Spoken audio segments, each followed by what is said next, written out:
Hello everyone, welcome back to my channel Garuda Skrimo, channel opini bolanya orang awam.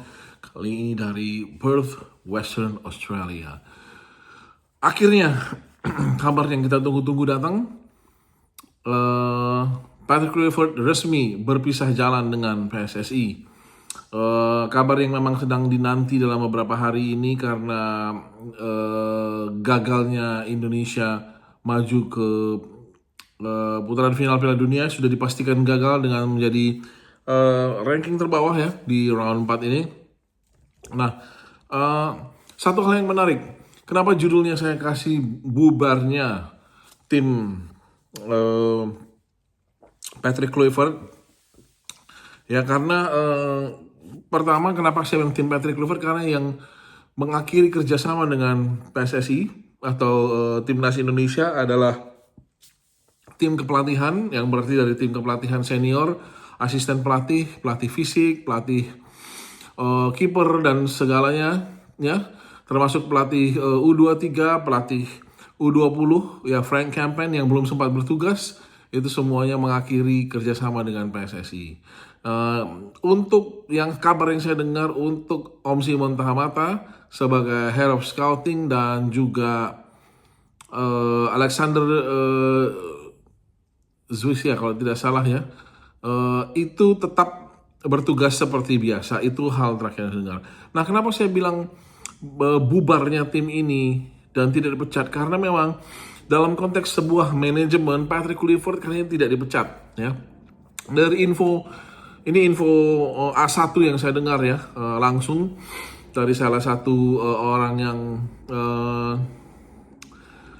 ya bisa dipercaya infonya adalah yang terjadi adalah pemutusan hubungan kerja berdasarkan kesepakatan bersama. Kalau kita ada yang hobi main FM di sini, itu ada namanya mutual termination.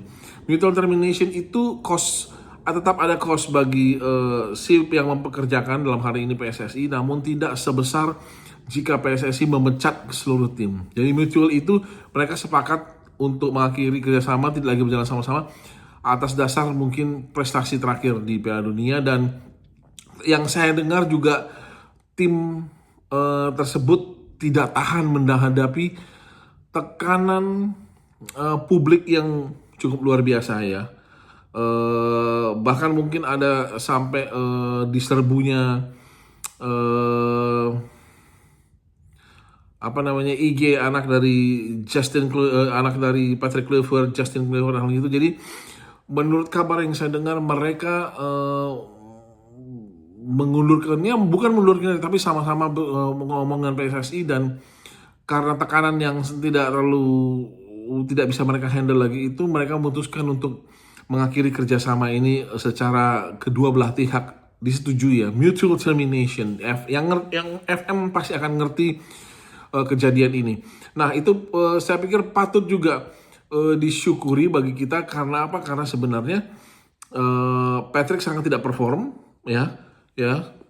Permainan Indonesia saat itu sangat longgar, sangat tidak meyakinkan gitu. Kita selalu berharap mujizat terjadi di setiap pertandingan, dan hal itu nggak mungkin selalu terjadi.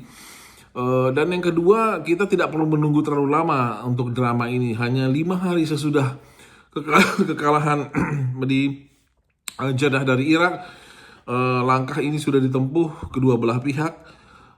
Tapi yang pasti saya tidak mengatakan Patrick dipecat, karena menurut berita yang ada, mereka meminta supaya kerjasama ini diakhiri. Jadi justru mereka yang ingin ibaratnya keluar dari kantor, ingin resign gitu, dibilang karena tidak tahan menghadapi tekanan-tekanan publik, tekanan-tekanan supporter Indonesia yang mereka alami sampai saat ini ya. Jadi ya kalau saya bilang patut disyukuri, karena PSSI ujung-ujungnya tidak perlu keluar uang terlalu banyak kalau dengan mutual termination, beda dengan sebuah pemecatan.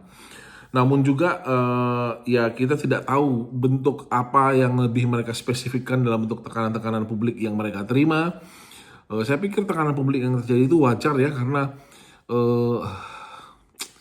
masuk ke Piala Dunia itu adalah suatu harapan yang dimiliki oleh seluruh bangsa Indonesia gitu. Jadi wajar kalau mereka mendapat tekanan publik, tapi memang ada yang bagi saya berlebihan dengan menyerang Instagram Justin Kluivert. Itu salah satu yang saya tahu, saya nggak tahu lagi hal yang lain ya.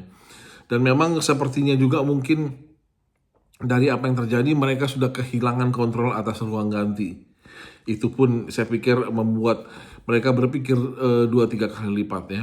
So anyway, itu sedikit penjelasan dari saya untuk apa yang terjadi hari ini dengan Patrick Kluivert dan tim. Dan bagi saya saya harus mengucapkan terima kasih untuk apapun yang sudah coba dilakukan oleh seluruh tim, walaupun itu nggak berhasil. Thank you, Coach Patrick Kluivert sudah bersedia mengisi kekosongan kursi pelatih Indonesia saat itu setelah digantinya Shin Tae-yong. Kemudian juga buat pelatih Alex Pastor, Daniel Lanzat, Quentang Jacoba, kemudian pelatih-pelatih yang lain. All the best lah. Short Woodenberg, all the best. You are one of the good goalkeeper, coach. Tapi semuanya berakhir hari ini di sini tanggal 16 Oktober 2025 dan kita tunggu siapa yang akan menggantikan tim ini. Apakah PSSI akan kembali mengambil dari Belanda? Namun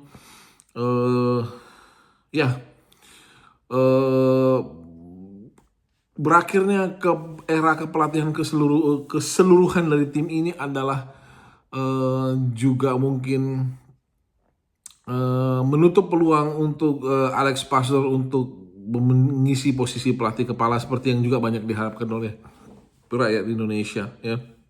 Itu satu hal yang kita harus sadari juga. But we never know. Hopefully kali ini ada beberapa calon katanya yang mengambang, baik dari dalam dan luar negeri. Bojan Hodak, kemudian Jean-Paul Van Gastel, PSIM, bahkan mungkin bisa juga Ronnie Johnson saya lupa, pelatih dari Bali United ya. We never know, tapi saya juga berharap kita bisa mengambil pelatih-pelatih yang punya pengalaman menangani timnas dan punya hasil-hasil yang cukup baik ya. Ada juga sempat beredar Gus Hiddink, tapi apakah dia masih dalam jangkauan kita? Bahkan sampai nama Erik ten Hag pun mengambang di bursa pengganti Patrick Kluivert ya. Shin Tae-yong saya pikir selama masih dipegang oleh kepengurusan ini, saya pikir hampir nggak mungkin ya Shin Tae-yong untuk kembali. Itu aja yang saya bisa sampaikan. Thank you so much teman-teman. Tolong taruh di kolom komentar siapa kandidat pelatih timnas Indonesia yang terbaik menurut kalian ya. Di luar STY, karena STY sudahlah, saya bukannya tidak menyukai HSTY, tapi kecil kemungkinan STY akan kembali setelah apa yang terjadi dengan antara dia dan PSSI. So thank you so much and until next time. Delapan malamku, aku terlalu makanya esok pagi ku akan menyerahkan kaliku. Apakah Indonesia menang lagi?